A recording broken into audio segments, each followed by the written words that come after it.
Welcome to our webinar this morning, everybody, applying and pitching for government grants. Firstly, I'd like to take a moment to acknowledge the traditional owners of the land on which we're meeting today.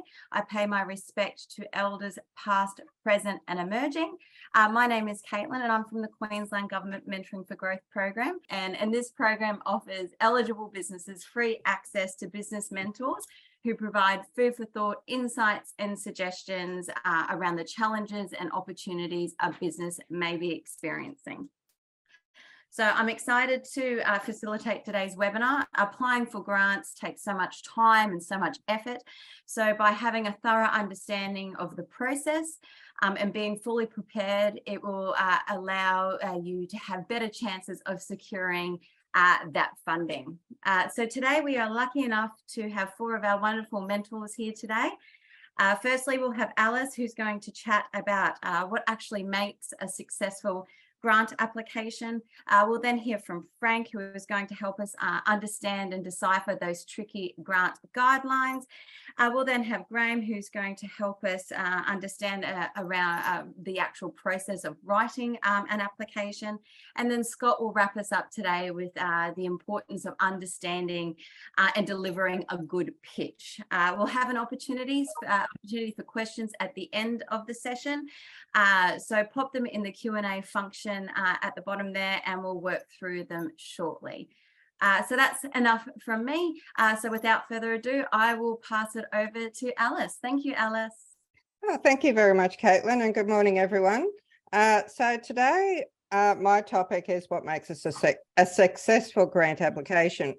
Having been in this space for at least 2.5 decades, the main things that you really need to be thinking about is the need or the gap that you're filling in terms of whether it's, just like you would in your business in a marketplace, but it's also in terms of what your business is needing in order to get to the next level.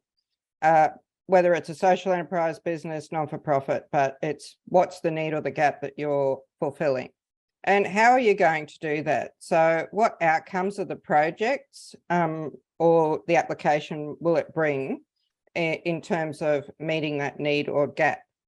So again, it's looking at the guidelines, and that will be what Frank will discuss in the next segment. However, you need to understand it from the government's point of view because it's what's in it for them. So they will have their program and it will have some deliverables as to what they expect, what they want to see come out of the program that they're offering the grant monies for. And so, what makes it successful is that you need to focus on what the grant application questions are asking. And quite often I've seen people will say, well, I need X, but the guidelines say Y. So you need to be able to sort of articulate the answers to what the guidelines say, bearing in mind that you will know what you want for your business, but the guidelines will have an example and says, well, how is this going to create jobs and how is it going to meet the needs of what we're putting out there as the outcomes that we want to deliver through the program. So, and then the third thing being sustainable. So how is the program or project going to be, the project or the application outcomes going to be sustainable into the longer term? In many of the recent applications that we've had coming through, whether it's a growth fund, whether it's the business basics grant, they always like to see, and most of the applications that I've ever had to have any dealings with is always about employment creation.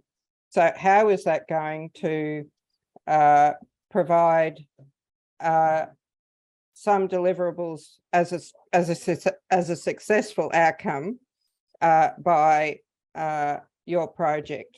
So by getting this piece of machinery, I'll be able to increase output. That'll create the opportunity to create extra jobs because I will be able to meet a market demand. I mean, these are the sort of things that we talk about when addressing the guidelines. However, it will create jobs, will be how it's going to be sustainable into the long term. The other thing, it's also about not being afraid to ask a question. So in many cases, there will be an opportunity for you to talk to a grant officer within the department there's also going to be an opportunity to perhaps even email and ask some questions for clarification. And even if you haven't won in that round of the application, always ask for feedback. So I always sort of work on the philosophy, it's never a case of if, it's when. So if you do get knocked back, then try again. Or there might be another funding more appropriate for your project. So again, develop a relationship if you can with somebody in the department, if it's something a bit more strategic, if it's just a small grant application. There's normally some frequently asked questions. Have a good read. The important thing is to try and maintain some level of contact, or be mindful of what the frequently asked questions are, because and also the people who've previously applied for funding as well. So you can see what type of projects have been funded in the past. So it gives you a bit of an idea how your project might be similar to something somebody else got funded before you. Also, before embarking on any type of funding, and this is from experience, I've always asked people who put in for grants to put a bit of a wish list together. So before you're even thinking about applying for a grant, just because the grant's popped up and, oh yes, I can apply for this money, then what you do is you put a bit of a wish list together. So whether you've got a business plan that says, well, I'd like to get this machine, or I'd like to get some funding for a new computer, or I'd like this, or I'd like that, or I need some help with my social media strategy, I'd like some, a new business plan. There's all sorts of things you've got to put in a bit of a wish list as to what you're thinking about applying for. So it helps you to get an understanding of what you're wanting to ask for that's going to help your business. But again, you have to articulate your story, but it may not be, it's sort of like getting the square peg in the round hole. Sometimes it doesn't always fit. So you have to be very mindful. You got to go to the guidelines, because it's what the department wants. It may be what you want, but your story needs to fit with what the government grant guidelines want. So without further ado, I guess, is that my 5 minutes up? Yes, that's wonderful. Thank you so much, Alice. Frank's not here at the moment, so I might pass it over to Graham, if you don't mind, Graham, to touch on actually the components around writing an application itself. Thanks, Graham. Yep, sure. Okay. This is a really big topic. I've spent an hour or two talking about this topic before, so I've got 5 minutes. What I've done is I've listed 13 points. I'll just rattle through them very, very quickly. So what are you trying to do? The overall thing that you're trying to do is answer the questions. If I could give the top 10 hints for being successful in a grant, if you can say that you have answered the question, you've got a very high rate of success then. So I've made this into 3 sections: preparation, the writing of the grant, and then very importantly at the end, the checking of what you've written. So preparation, number 1, as Alice has pointed out, ensure that you know the overall direction and the motivations for the grant, or the directions of the funding body. What are they trying to do? What's topical for them? In the past, I was speaking with the Oz industry representative in North Queensland, and he said that they were very hot on going green for business, being eco-efficient, less waste, etc. Wrote an application helping out businesses to go green and want a grant for $300,000. Oz Industries National, so I built a team up that wasn't just based in Cairns, but also based in Townsville and Darwin. So I was trying to hit all the important things for that particular department at that time. Number 2, have a look at all the questions, if possible, before you start writing. That'll allow you to make a plan beforehand on what you need to say, and print out a copy if possible. I know that some grant applications don't allow you to see the next page unless you fill out one page first. what you can do is you can put in some dummy answers. I've seen people where they've just put in A, B, B, C, C, etc. And then that allows you to advance to the next page. Then hopefully you can print out a copy of the whole application. Number 3, gather all your information required before you start with things, e.g. financials, your constitution, bank statements, etc. Number 4, line up your external supporters well in advance. Things like letters of support, referees, bank confirmations, because if you're going to try to do this at the last minute, you can almost be guaranteed that one of those people is going to be missing. So save yourself a lot of stress. See if you can line those up before you even start writing the grant, if possible. Okay, so getting to the writing of the grant, put your responses into a Word document initially, rather than put your responses directly into the grant application on the website. If you need input from others, you can send the Word document round and round, and then use track changes as it's added to or modified. Number 6, answer the questions fully, even if you find that you are repeating yourself. Sometimes the assessment panel has different people on the panel, and then they're allocated particular questions. So they don't necessarily see the responses to the other questions. So you may think it's a little bit silly to repeat yourself, but anyway, it's a good idea to do that. Number 7, when answering a question, don't assume that they know who you are or have any technical expertise in your field at all. And the most interesting example of that was I've heard of nursing experts assessing an aeroplane tender. And the reason for that is they wanted transparency and fairness in assessing the tender, so that there was no hint of any bias. Number 8, don't use industry jargon, use simple English. And just remember that the assessor may not have any technical qualification at all in your field. Number 9, show that you've thought about the input. If you've got financial projections for income, show how you've arrived at the figure. If you've got a request for equipment, list what items you want and their estimated costings, even if you don't have full quotes. Last point, the checking category, especially if you're sharing your responses, have someone review your application, checking for flow, grammar, and answer. Do the words make sense? Number 11, ensure your responses align to the key priorities.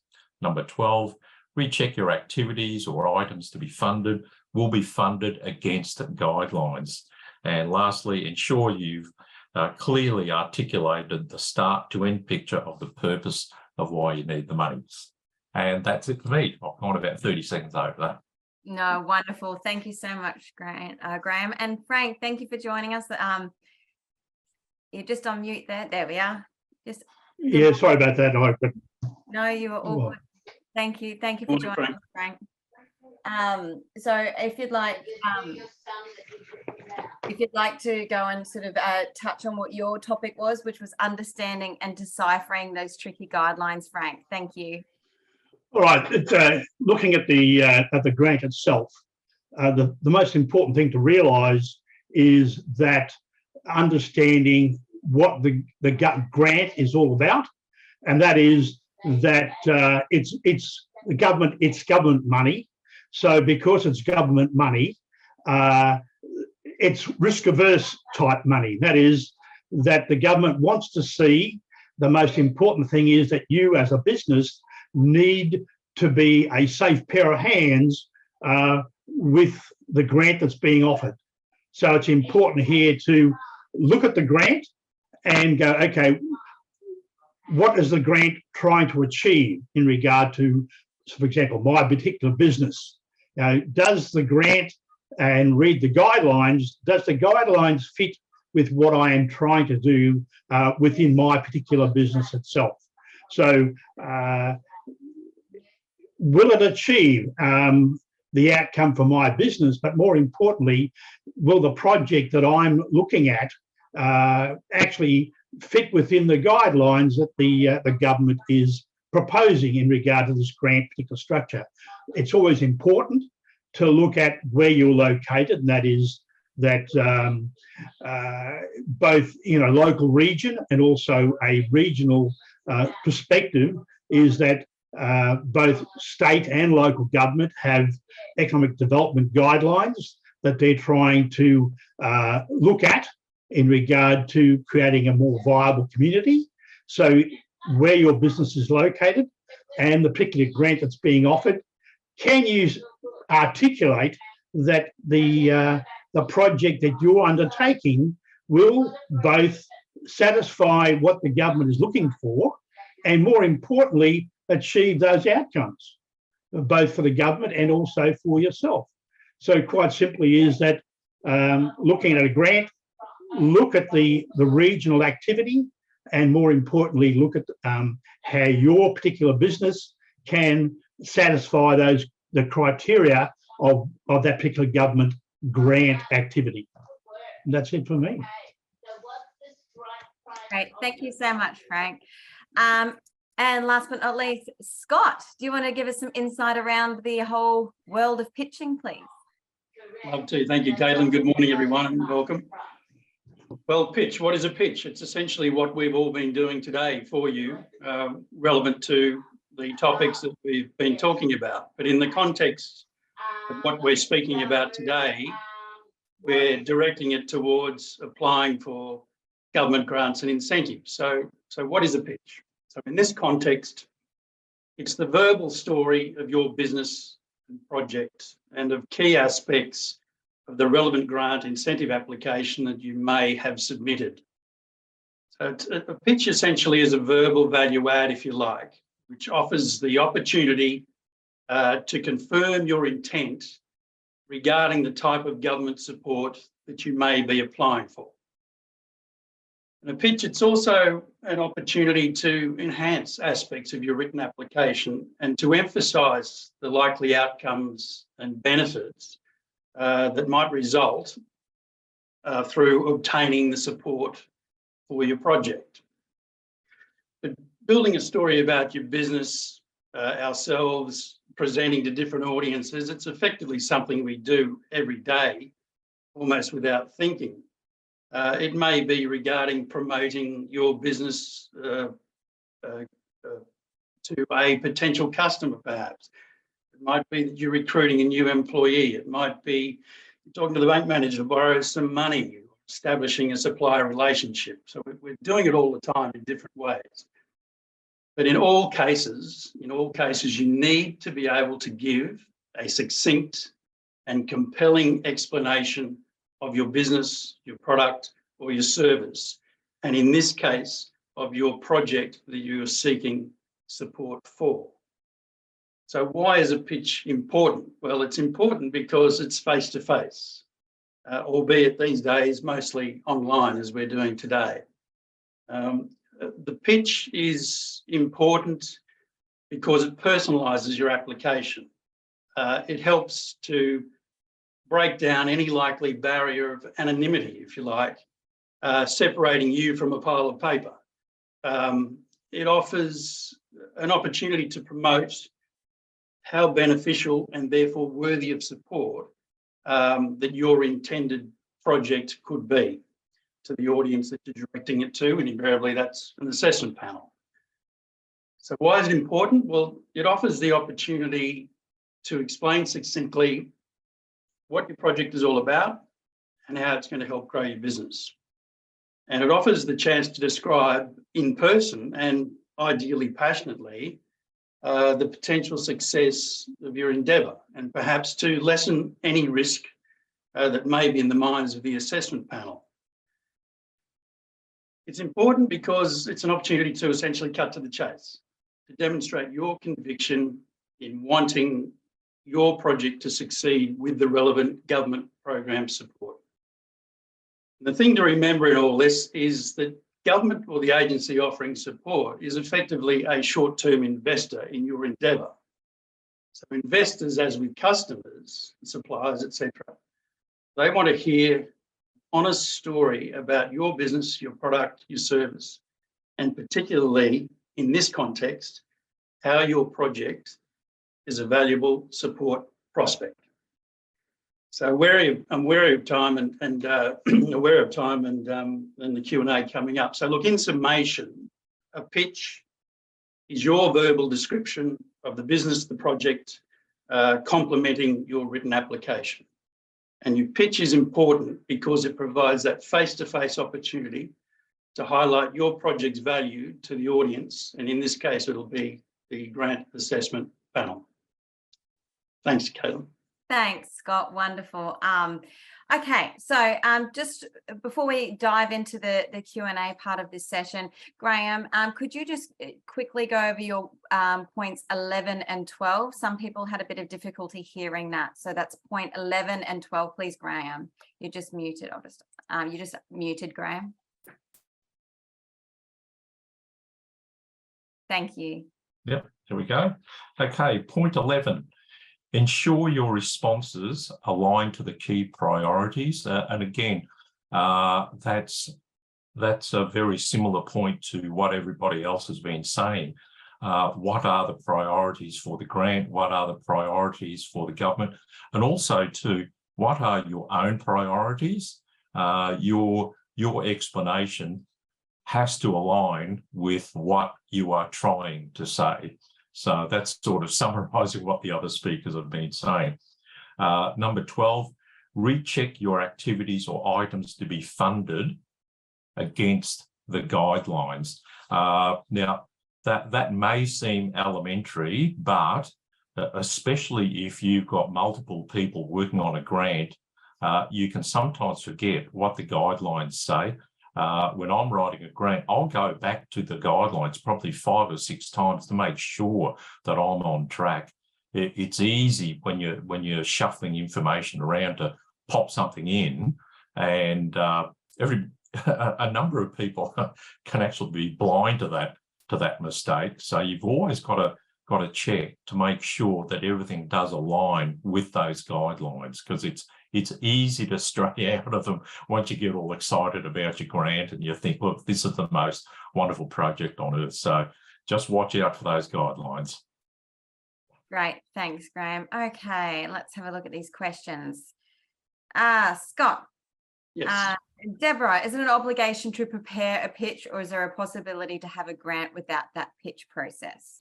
Good question. Thanks, Deb. It all depends on the grant. Not all of them require a pitch. Yeah. Only some do, but it's becoming a little bit more common these days. If not a pitch in person, but it may be supplying a video or a YouTube snapshot. So it's not essential. It's not mandatory. The guidelines and the application preliminary information will be able to tell you that, what step it might be. But it's not going to be thrown upon you off the cuff. It's something that you will be prepared for and guided into. And generally, by the time you're at that stage, if I'm thinking of, say, the Business Growth Fund, you've had an expression of interest, you've had an application, so you're well and truly in the system with a lot of information already. So it won't be a surprise, but it's not mandatory and not expected or not part of all grants and incentives. Thanks, Scott. And would you say, there's just another question here around the same topic. So while we're at it, as you said, and Ruth, you've asked whether you need to be prepared for that verbal pitch. And as Scott mentioned, if there's going to be a pitch requirement, you'll know that there's a pitch requirement, Ruth. Okay. Kate, hello. Are you able to shed a bit of light in regards to the upcoming schedule? Can you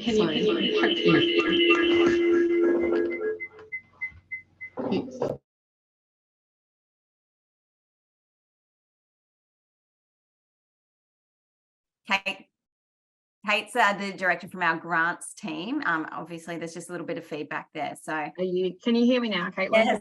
Yes. Yep, okay, great. We've just got a couple of people in the room here and the department officers. So, yes, the grant schedule. What I would recommend, though, the best way, because there are so many different grants around, and I've definitely heard of other departments within the Queensland state government, and obviously federally, and even obviously locally, depending on where you are situated in your local government area, is to go on the grants finder. So that's in the BQ website, and it's probably the best way of just making sure you're across all the grants, because while we have a dedicated sort of suite of small business grants, there's obviously a lot more out there. So that's probably my recommendation.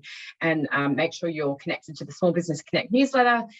We always make sure that when a new grant program is launched, or a new round of grant program, that we alert people to that through either the newsletter or an actual sort of, news flash alert. So, all right, wonderful.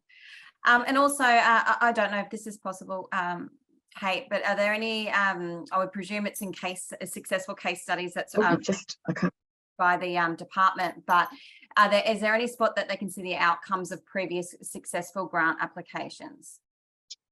Yeah, you can in the open source data. So the government's obviously very committed to making sure there is that transparency. So you can go on I think you can find it through the BQ website again, and there's an open source link where most grant applicants or successful grant recipients are listed, and the grant program that they've been successful in. Okay, wonderful. All righty. We'll throw this out. Zeke from Transact Australia, could you please explain more about matched funding one-on-one? Alice, are you able to shed a bit of light in regards to that for us? So matched funding, it's dollar for dollar essentially. So if it's saying, so the application might say, we've got match funding of 100,000. So that means you would have to put in 100,000 and the department will put in 100,000. So if the project's worth 100,000, then the department would give you 50 and you would have to put in 50. So essentially it's a dollar for dollar, and they would match it up to the highest level based on your contribution being dollar for dollar. Wonderful. Zeke, who's asked this question, has said that it's deterred many small businesses from applying for those grants. Would you agree with that? Well, it's one of those odd questions, and having been in this space before, and in various programs, being on both sides of the fence, sometimes you can get other funding to match with that. So if you say, for example, are investing in other aspects of your business that you're putting money into, and that contributes to the overall project, and you're going to be spending money on something, say, for example, it's hardware and software, and you're trying to sort of get money for the hardware component, and you're putting in money for other parts of it. I'm just saying hypothetically, but you're already spending the money, that could be attributed to that. But just always remember retrospectivity. It's a really major point. So if you've spent the money, you cannot include that. If you're going to be putting a project together, it's all based on the timeline that the project's going to start and finish. So if you're looking to spend money on something, you would have it all as part of a project plan that's relevant to the start and finish date. So any money that you've spent in the past does not count. It's normally what you're putting in. And you also have to read whether it's an in-kind or a cash contribution as well. So that can also have a bearing on that as well, what they allow as a percentage of in-kind or cash. Well, speaking of in-kind, Leslie has asked, could dollar for dollar be in-kind, say in labour, like in regards to labour? That in itself, it's usually something you would go to the department and double check if it's not in the guidelines. The guidelines would normally specify if in-kind's allowable. If, say, for example, a person's time is allocated, if it's not doing the job they would normally do, or you're hiring somebody over that period of time and that's got a dollar value to it, then that would be a cash contribution.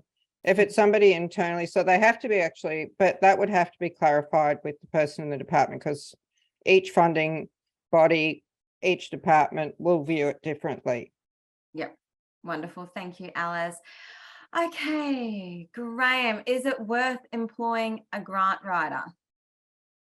You're muted. Oh, you're talking to me. Oh, no, I was talking to Graham. He was just muted. That's an interesting question. It really depends on your own capabilities, also to how elaborate the grant is. I know that some grant applications, for instance, I can mention what's called BBRF, Building Better Regions Fund. they are so competitive. Many people are hiring professional grant writers. And if you're going for that one, I'd recommend that you do get a professional. They'll know where to go for the most relevant information. They know where to go for all the statistical information that's needed for a really good grant, etc. For the relatively simple ones, and for instance, the gambling fund one, I think that most people could probably do them themselves, but it really depends on your own capability. If this is your first time, I'd recommend go to a grant writer and get them to upskill you on how they're doing it. Don't just let them write the grant. Ask them why they're saying that, what style they're using, etc., so that you are upskilled yourself. All right, thank you so much, Graham. Okay, there's lots and lots of questions, lots and lots of questions. Okay, for those asking, this recording will be available and you'll be sent all the relevant links that all the mentors have mentioned during this session in a wrap-up summary email this afternoon. Okay, so in regards to this question, what percentage of grants would have the opportunity of pitching to the assessment panel? Kate, are you able to answer that? That really does depend on the grant itself. Yes, it does, Caitlin, that's for sure. Can you hear me okay? Yes, so very much it is a component of one of our grant programs, the Business Growth Fund, and it is really important part of it. It just conveys the strength of the business in terms of its growth aspirations, and really gives us a sense of what the project is trying to achieve. And for that particular grant program, a few rounds of that grant program, it has been money up front, so and we provide a bigger proportion of the funding. So it is a real kind of another step to make sure there's that excellent mutual commitment from each other, I think. So that's why we do that. Great, thank you, Kate. All right, another one, Scott, for you. Do the grants include a partial tax reduction of some sort? Are you able to help with that one? Okay, on the tax side of things, firstly, let's start with GST. Most of them are GST, well, all that I know of are GST exclusive, so we can put GST to one side. A grant is considered as income into your business, so in your tax assessment, so you just check that situation with your own accounting, etc. The one that is directly tax related is the R&D innovation tax incentive, because that is an offset to tax payable, or depending on your eligibility and your business circumstances, it could be a rebate. But that is the direct tax related one of everything that's out there in the main. But generally speaking, yes, income, no GST, and if it's R&D tax incentive, well, that gives it away. It's directly related to tax.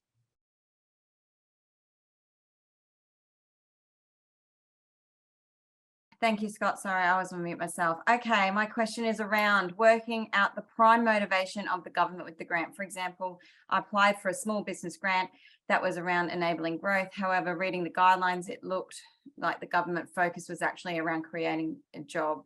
Is the true purpose of a grant offer? Is there something how a grant officer could help? Without knowing the purpose, it's hard to structure the answers in a way that hits the mark they're seeking. Kate, did I ramble that off to you too quickly? Yeah, no, I've seen that one. Thank you in the Q&A.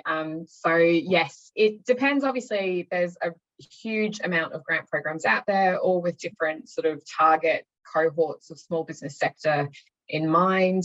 I have seen obviously various different types of objectives around the grant programs, but underlying for us most of the time, the underlying purpose of our grants is to make sure that we increase economic returns for Queensland, whether that's increased profitability or revenue or the creation of jobs. Certainly, yeah, it does depend on the grant program. So I would really recommend obviously reading the guidelines. There's usually FAQs available, and we have a contact centre downstairs in our department here that is happy to answer questions in the lead up to the grant opening. And obviously, depending on how long the grant is open for, we'll also answer those questions through that process as well, as much as possible. Great, thank you, Kate. Okay, there's a few questions here around finding. How do you find professional grant writers? Frank, can you shed a bit of light on that in regards to finding the right people? I'm presuming sort of reaching out for referrals and LinkedIn. Is there anywhere else that they can find those those helpful grant writers?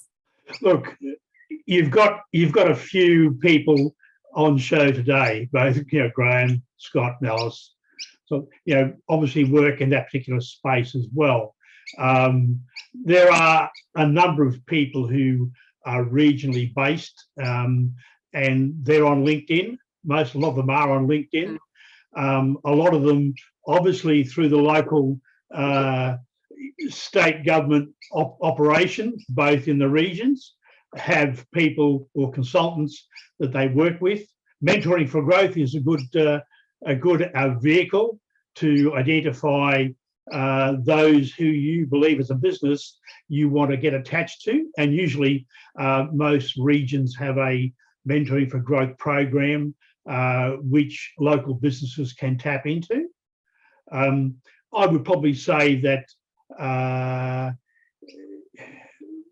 the first step would be the local state government operation, both state development and also small business. I would say that would be the starting point.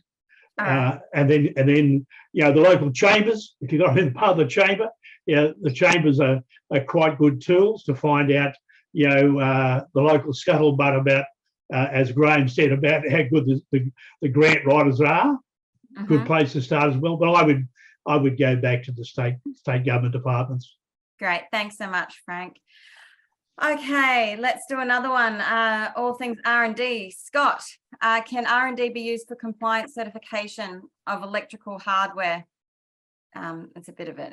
Face value, no. It's not. It can help. This is a tricky one with R&D, but just on face value, I'd say no. But if it's behind the scenes work that is along the eligibility of the R&D program in terms of creating new knowledge and that experimentation where you're taking risk of failure out of the picture as best you can, leading to the point where you can then comply. The lead up could be, but in terms of just purely for compliance, I'd have to say no there. Okay, wonderful. Okay, all righty. Okay, Alice, most grants ask for evaluation of the projects that don't have a lot of scope on the, I'm presuming scope on the budget or deep evaluation. More generally, would you be considered adequate? What would be considered an adequate evaluation, i.e. one-off survey? Does that make sense? Well, again, usually they will ask for a quote, but you try to, if you're going to get any quote, is it valuation that we're looking at? Yes, so if you're going in regards to the I'm presuming this is a question in regards to the piece of work that you're asking for the funding for.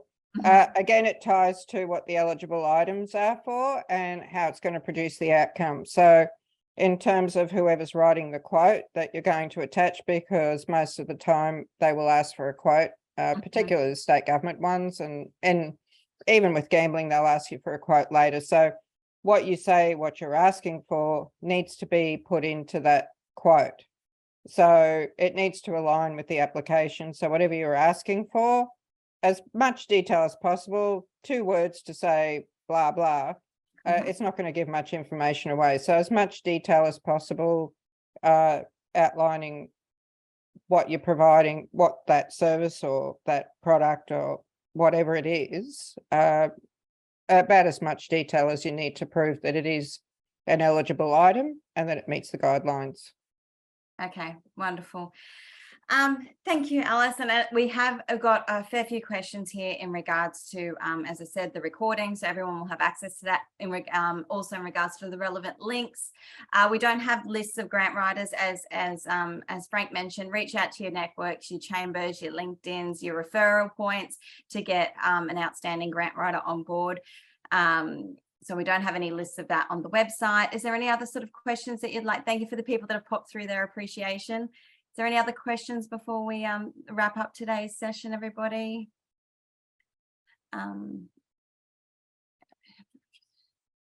Okay, one more GST question. Who wants to answer that one? So we've got, now it's just scrolled down because someone's done another question. Won't be a moment. Let me get back to it. Oh no, it's gone. I have a plan to it. Yeah, okay, no, it's gone. I don't know how that. Oh, here we go. Sorry. Why do we have to register for GST to apply for a grant? As a new small business, you would not apply for GST initially, right? So that obviously is depending on their turnover. Are grants more for larger companies to grow? Can you wait until you know the outcome of the grant before applying for GST? That's an interesting question. Who would like to answer that? Caitlin, Sorry. Scott, you go first, Scott. Okay, look, yes, there have been programs, and there probably are programs where you don't have to be GST registered to begin the application and to apply, but they'd like to be able to see that you will be GST registered probably when the money comes in, even though it is GST exclusive. The purpose around this is that you're going to have an ABN, and you're going to be a trading entity basically. So it's looking at the sustainability beyond the application. Now, not in all cases. Larger ones, yes, generally you need to be up and running well and truly, but in the startup sense, depending on what it is, perhaps not immediately registered, but it's something that I'm sure most programs would want you to be if funding was to be applied and agreed to. Yeah, I just add to that it obviously is it is a demonstration of that really, getting your growth on board and a commitment to growth. Obviously, you don't have to be having a revenue or a turnover of a certain amount to register for GST. You can still register, and I guess it's just that demonstration of anticipation of an established or getting to a point of being an established business. But yeah, as Scott says, it really depends on the grant program and the eligibility. So it's obviously always good to check. The only thing I would just add is, as much as we would absolutely love to be able to support every single small business, and we do have obviously a variety of programs to help those small businesses that are at that really early stage or intending to be, a business, those intenders. We have 450,000 small businesses in Queensland, and not a limitless fund, unfortunately. So that's probably just a kind of minor point, but there is obviously mentoring for growth. There's lots of information on BQ. The grants finder has, every grant program available. So there could be ones in there too that don't require GST registration. Great. Thank you, Kate. All righty. Last question. I'm presuming, does OS funding, so overseas funding, I presume, be a positive point to receive local funding?